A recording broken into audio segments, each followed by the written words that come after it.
ആ ഇനി ഇതും നോക്കിക്കൊണ്ടിരുന്നോ അവിടെ? പക്ഷെ അവനെ കണ്ടാൽ ലുക്ക് വെച്ചാണോ ഒരാൾ അളക്കുന്നത്? കല്യാണം കഴിയുമ്പോൾ അറിയാം ഇവൻ്റെയൊക്കെ തനി സ്വഭാവം.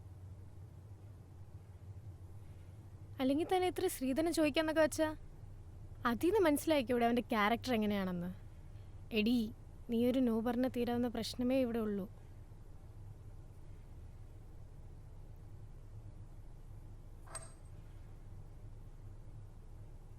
നിനക്കറിയാലോ എൻ്റെ വീട്ടുകാരെ, എനിക്കിവിടെ വോയിസ് ഇല്ല. എടി, ശ്രീധനം കൊടുക്കാൻ താമസിച്ച അവൻ നിന്നെ എന്തൊക്കെ ചെയ്യുന്ന ആർക്കറിയാം?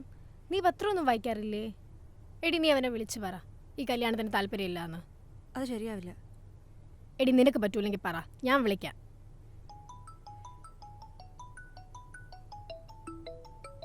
ഇവൻ ഇങ്ങോട്ട് വിളിക്കുന്നു. എടുക്കെടുക്ക്, സ്പീക്കർ ഇട്. ഹലോ. ഹലോ. ഫ്രീ ആണോ? ആ, ഞാൻ ഈ സ്ത്രീധനത്തിൻ്റെ കാര്യം ചോദിക്കാൻ വേണ്ടി വിളിച്ച. അടിപൊളി. ഒന്നുമില്ല, പറഞ്ഞു. അത് തൻ്റെ പേരൻസ് തനിക്ക് തരുന്നതായിട്ട് കണ്ടാൽ മതി. എനിക്കതിൽ നിന്നൊരു 5 വയസ്സ് പോലും വേണ്ട. എൻ്റെ പേരൻസ് ചോദിച്ചു, തൻ്റെ പേരൻസ് തരാമെന്നും പറഞ്ഞു. നമുക്കവരെ പറഞ്ഞ് മനസ്സിലാക്കാനൊന്നും പറ്റത്തില്ല, കാരണം അവർ വളർന്നു വന്നേ അങ്ങനെ. പക്ഷേ അത് അധികകാലം അങ്ങനെ ഉണ്ടാകത്തില്ല.